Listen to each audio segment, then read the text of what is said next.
ആദ്യം ജീവിച്ചിരുന്നു. അവരുടെ അനുഭവങ്ങൾ ചരിത്ര താളുകളിൽ എഴുതപ്പെട്ടു. എഴുതപ്പെടാത്ത, അറിയപ്പെടാത്ത ഒത്തിരി തിരിച്ചറിവുകൾ പുത്തഞ്ചിറക്കാർക്കുണ്ടായിരുന്നു. അങ്ങനെയൊരു ഇടനാഴിയിലേക്ക് ഞങ്ങൾ തിരയട്ടെ. തണൽ. അതെ, ഇങ്ങോട്ടൊന്ന് വരുമോ? കുറച്ച് വെള്ളം ഇങ്ങോട്ട് എടുക്കോ? ഓ ഓ, അത് ഞാനിതെവിടെ പോയി കിടക്ക? അതിനാണെങ്കിൽ ചെവിയും കേട്ടൂടാ. ഇങ്ങോട്ടൊന്ന് വരുമോ? കേട്ടു കേട്ടു, വരണ്. കാശും പുത്തിനൊക്കെ ഉണ്ടായിട്ട് എന്താ കാര്യം? പണിയെടുക്കാൻ പറ്റണ്ടേ? വയസ്സന്മാര് മാത്രണ്ട് ഇവിടെ. പറമ്പിന്നൊരു കപ്പ കിട്ടിയിട്ടുണ്ട്. പുഴുങ്ങാൻ പറ്റുമോ നിനക്ക്? ഇങ്ങോട്ട് നോക്കിയേ, എന്തെങ്കിലും കഴിക്കണ്ടേ? പനി ഇപ്പൊ എങ്ങനെയുണ്ട്? കുറവുണ്ടാ? ആ, പനിയൊന്നും കുറഞ്ഞിട്ടില്ലാന്നേ. തലയ്ക്ക് നല്ല കന. ആ കപ്പ ഇങ്ങ് താ, ഞാൻ എങ്ങനെയും പുഴുങ്ങി തരാ. അയ്യോ അന്നമ്മേ, എന്തു പറ്റിയിടി? ലില്ലിക്കുട്ടി, എന്റെ കർത്താവേ, എന്റെ അന്നമ്മേ, നീ കണ്ണ് തുറക്കടി. ലില്ലിക്കുട്ടി, ലില്ലിക്കുട്ടി. ലോനപ്പേട്ടാ, എന്തു പറ്റി? മോളെ ഒന്നിങ്ങ് വന്നേടി. അന്നമ്മച്ചടുത്ത് ഇവിടെ വീട് കിടക്ക. വരണേട്ടാ. എന്റെ അന്നമ്മേ, നീ കണ്ണ് തുറക്കടി. അയ്യോ, ചേർത്തിക്ക് എന്താ പറ്റിയേ? 2 ദിവസമായിട്ട് നല്ല പനിയാ അന്നമ്മക്ക്. ഇന്നലെയും ഒന്നും കഴിച്ചില്ലായിരുന്നു. ദാ ഇപ്പോ എണീറ്റപ്പോ തല കറങ്ങി വീണു. നീ കുറച്ച് വെള്ളം അങ്ങോട്ട് എടുത്തേ മോളെ.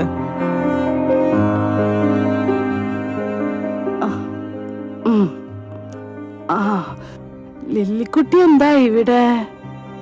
അത് ശരി, ഇപ്പൊ ഇങ്ങനെയായ?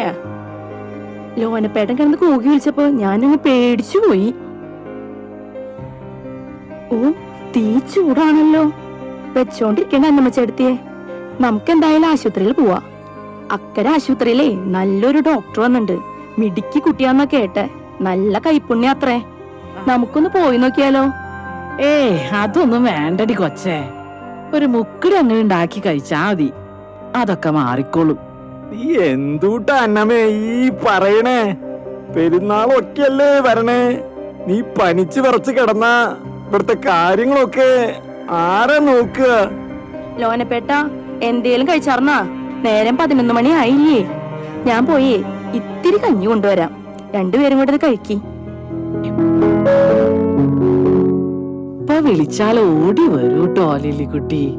അവളുള്ളത് നമുക്കൊരു വലിയ സഹായ. എനിക്ക് പിറക്കാതെ പോയ മോളന്നെ അവള്. അതന്നെ. ലോനപ്പേട്ട, കഞ്ഞി അകത്ത് വെച്ചിട്ടുണ്ട് കേട്ടാ. രണ്ടാളും പോയി കഴിക്കി. ഞാൻ പോയി വേഷം ഒന്ന് മാറിയിട്ട് വരാം.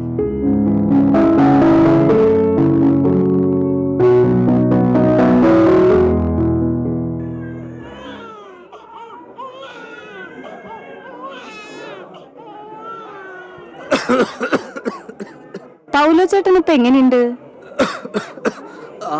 കുറവുണ്ട് മോളെ. മാറിക്കോളും. മരുന്നൊക്കെ കൃത്യസമയത്ത് കഴിച്ചോളൂട്ടാ. നല്ല കുറവുണ്ട്. ശരി മോളെ, പഞ്ചായത്ത് ഓഫീസിന് കൂടി ഒന്ന് പോണം.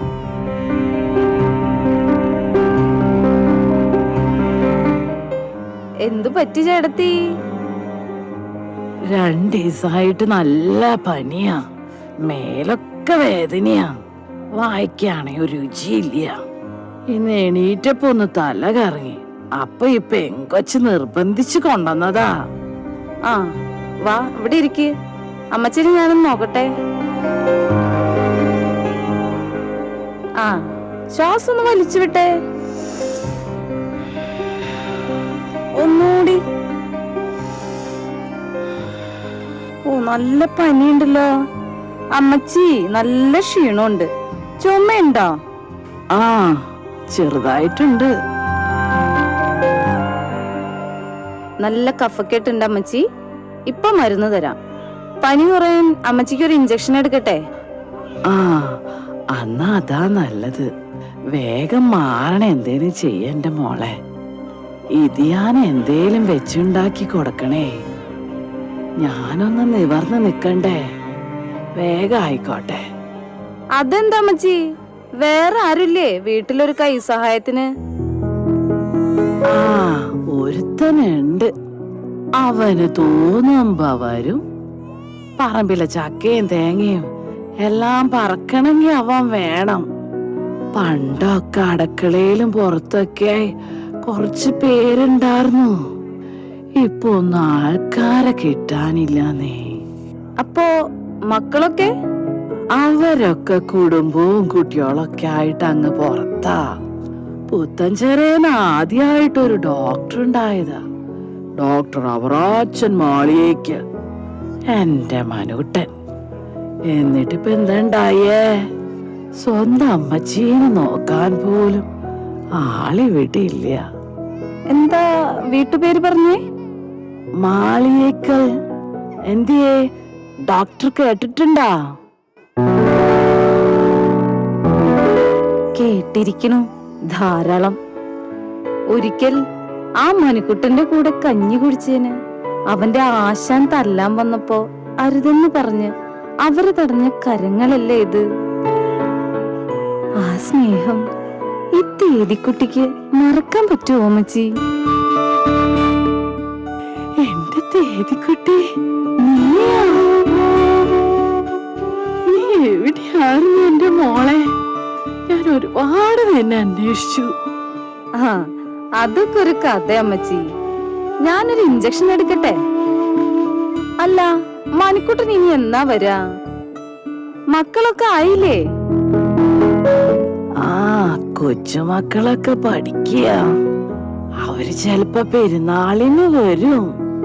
ആ അമ്മച്ചി, ഇഞ്ചക്ഷൻ കഴിഞ്ഞുട്ടോ? ആ, കഴിഞ്ഞോ? അറിഞ്ഞൂടിയില്ല. ഒട്ടും വേദനിച്ചില്ല കേട്ടോ. വേദനിപ്പിക്കാതെ സൂചി കുത്താൻ എന്നെ പഠിപ്പിച്ച ഒരാളുണ്ട്. ഓ, അതാരപ്പ അങ്ങനെ ഒരാള്? അമ്മച്ചി എന്നോട് ചോദിച്ചില്ലേ ഞങ്ങൾ എവിടെയായിരുന്നു? ഒരുപാട് അന്വേഷിച്ചു എന്ന് പറഞ്ഞില്ലേ? ഞങ്ങൾ അവരുടെ തണലിലായിരുന്നു അമ്മച്ചി. ആരുടെ? ആ വലിയ തമ്പാന്റെയും തമ്പാട്ടിയുടെയും അടുത്ത്.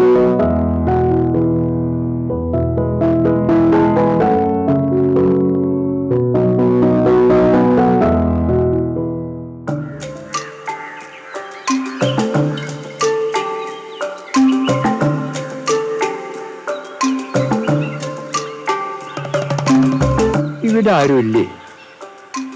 ആരെയും കാണുന്നില്ലല്ലോ. ചാത്ത, കാളി, അകത്താരെങ്കിലും ഉണ്ടോ? തമ്പാനെ, കേട്ടില്ല തമ്പാനെ. എന്താ അമ്പുറാന്റെ കൂടിയില്? അതിയാൻ ഇവിടെ ഇല്ലല്ലോ. ആ, പഞ്ചമി അവിടെ പോയി? അങ്ങോട്ടേക്കൊന്നും കണ്ടില്ലല്ലോ. അത് ഓളിപ്പോ ലോന മാപ്പിളയുടെ വീട്ടില് മുറ്റടിക്കാൻ പോണുണ്ട്.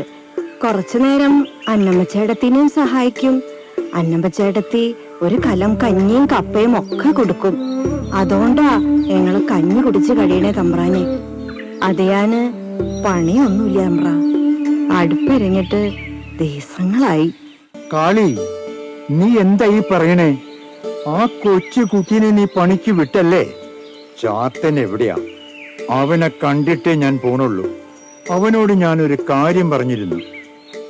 മത്തായാപ്പിളയുടെ വീട്ടില് പണിയും തോന്ന് അന്വേഷിക്കാൻ പോയിരിക്കുക. കിട്ടണ ചക്രം മുഴുവനും കുടിച്ചു തീർക്കുക. എന്താ കാര്യം എനിക്കറിയില്ല തമ്പ്രാനെ. ചിലപ്പൊക്കെ ഇരുന്ന് പൊട്ടിക്കരയണ കാണാം. കണ്ടാ സഹിക്കില്ല തമ്പ്രാനെ. എന്താ ചെയ്യാ? അവൻ എന്താ പറ്റിയേ? അവൻ ഇങ്ങനെയൊന്നും ആയിരുന്നില്ലല്ലോ. വരട്ടെ, ഞാൻ ചോദിക്കാം. ആ, കുടിക്കാൻ ഇത്തിരി വെള്ളം എടുത്തേ. തമ്പാനെ, എന്റെ കുടിയുന്നോ? അതിനെന്താ കാളി, നീ എനിക്ക് വെള്ളം തരില്ല എന്നുണ്ടോ? ജലം അത് ദാഹത്തെ ശമിപ്പിക്കും. അതാരുടെ കൈകളിൽ നിന്നായാലും. സമൂഹത്തിൽ പാർശ്വവൽക്കരിക്കപ്പെട്ട നിങ്ങളെപ്പോലുള്ളവരെ മുൻനിരയിൽ എത്തിക്കുക എന്നത് സമർപ്പിതരുടെ പ്രേക്ഷിത ദൗത്യമാണ്.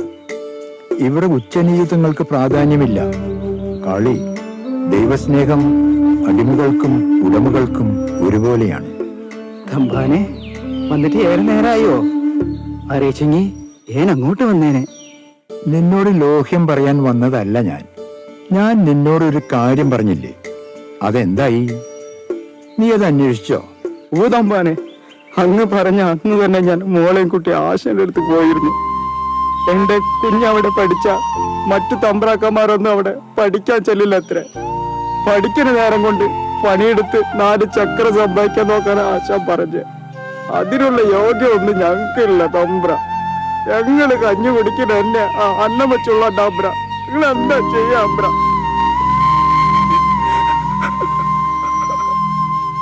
നീ എന്താ ചാത്ത ഈ കാര്യം എന്നോട് പറയാതിരുന്നേ?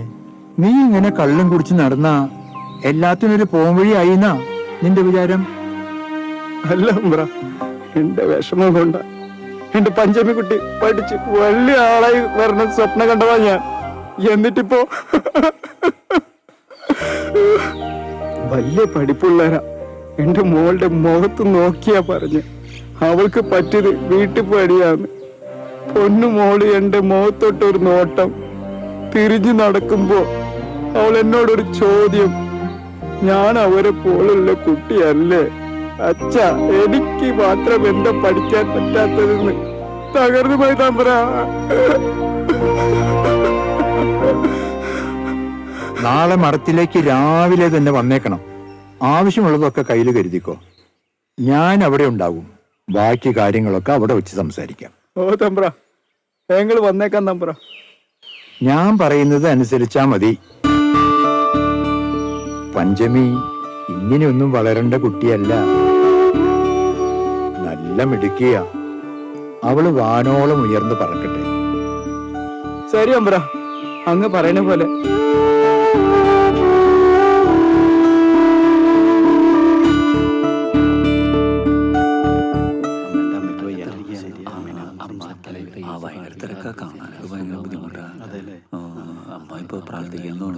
എന്താ ഇവിടെ ഒരു ബഹളം? കൊറേ ആൾക്കാരുണ്ടല്ലോ. തമ്പാൻ ഇങ്ങോട്ടല്ലേ വരാൻ പറഞ്ഞേ? അതേന്നേ, നേരം വൈകാതെ എത്താനും പറഞ്ഞിട്ടുണ്ട്. നമുക്കിവിടെ മാറി നിന്ന് നോക്കാം.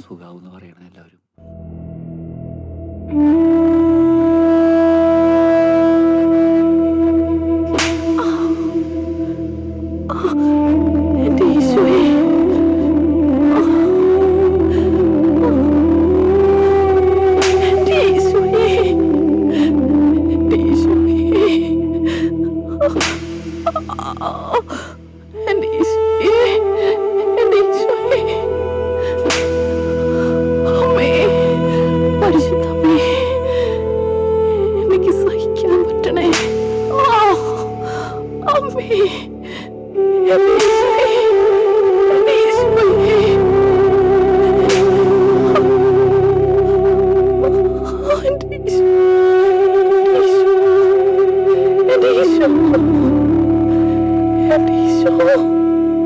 നെഞ്ചില് കുന്തം കൊണ്ട് കുത്തുന്ന പോലെ. എന്റെ തമ്പുരാനെ, എനിക്ക് ശക്തി തരണമേ തമ്പുരാനെ. മറിയം, മറിയം, മറിയം, നീ എന്തിനാണ് ഇങ്ങനെ സഹനങ്ങൾ ഏറ്റുവാങ്ങുന്നത്? പിതാവേ, എന്റെ യേശു എത്ര സഹനങ്ങൾ അനുഭവിച്ചാണ് നമുക്ക് രക്ഷ നൽകിയത്. കുറച്ചെങ്കിലും എന്റെ നാഥന് വേണ്ടി ഞാൻ സഹിക്കേണ്ടയോ? ആ കുരിശിന്റെ ഒരറ്റമെങ്കിലും വഹിക്കാൻ ഞാൻ ആഗ്രഹിക്കുന്നു പിതാവേ. പരിശുദ്ധ അമ്മ നിന്നെ സഹായിക്കട്ടെ. അമ്മയോട് പ്രാർത്ഥിക്ക്. അമ്മയ്ക്ക് മാത്രമേ നിന്നെ സഹായിക്കാൻ കഴിയൂ. ഞാനും നിനക്ക് വേണ്ടി പ്രാർത്ഥിക്കാം.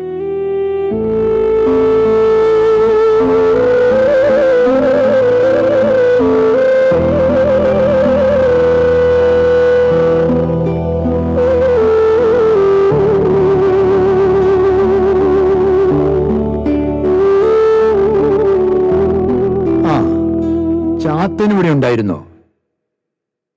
ഓ തമ്പാനെ, ഏങ്ങൾ കണ്ടു അത്ഭുത ദർശനം. നമ്മുടെ തമ്പാട്ടി പുണ്യാളത്തിയാലേ. തമ്പാട്ടി എന്നും ഒരു പുണ്യവതിയാണ്. അത് ലോകമറിയുന്ന ഒരു ദിവസം വരും. അതിനായി നമുക്ക് കാത്തിരിക്കാം ചാത്ത. അല്ല, പഞ്ചമിയെ കൊണ്ടുവന്നിട്ടുണ്ടോ? പഞ്ചമയുണ്ട് തമ്പാനെ. തമ്പാട്ടി കരയണ കണ്ടപ്പോ സഹിക്കാൻ പറ്റണ്ട് മാറി നിക്ക. ദേദിക്കുട്ടി, തമ്പാൻ വിളിക്കണ്. പഞ്ചമിക്ക് എന്താ ഒരു വിഷമം? സഹനങ്ങൾ ഏറ്റെടുക്കാനുള്ള ഒരു ധൈര്യമാണ് ഒരു സമൂഹത്തിന്റെ വളർച്ച. അതായിരിക്കണം നിന്റെയും ലക്ഷ്യം. കുട്ടിക്ക് മനസ്സിലായോ? സഹനം എവിടെയാണോ അവിടെയാണ് വിജയം.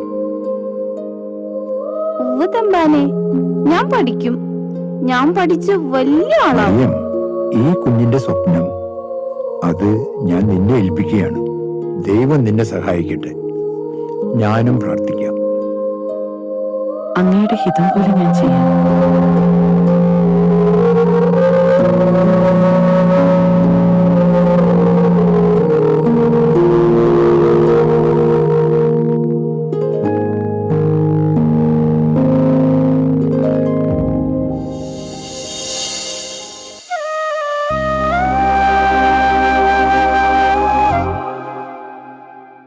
അന്ന് ഞാൻ ആ സഹന പ്രേക്ഷിതയായ മറിയം ത്രേസ്യാമ്മയുടെ കരങ്ങളിൽ സുരക്ഷിതയായി ഏൽപ്പിക്കപ്പെട്ടു. അവിടെ നിന്ന് എന്റെ ലക്ഷ്യത്തിലേക്കുള്ള പ്രയാണമായിരുന്നു. അച്ഛനും അമ്മയും നഷ്ടപ്പെട്ടപ്പോഴും ഞാൻ പതറിയില്ല. അഗ്നിച്ചിറകേന്തിയ ആ അമ്മയുടെ നിർദ്ദേശങ്ങൾ ഞാൻ അനുസരിച്ചുകൊണ്ടേയിരുന്നു. എല്ലാരും പറയണ പോലെ നിനക്ക് ആ പുണ്യം കിട്ടിയിട്ടുണ്ടല്ലോ തേദിക്കുട്ടി. അത് അമ്മയുടെ അനുഗ്രഹ. അമ്മ വൈദ്യത്തിലും ഇടിക്കാന്ന് കേട്ടിട്ടുണ്ട്. എന്നും പിതാവിന്റെയും അമ്മയുടെയും അനുഗ്രഹം മോൾക്കുണ്ടാകട്ടെ.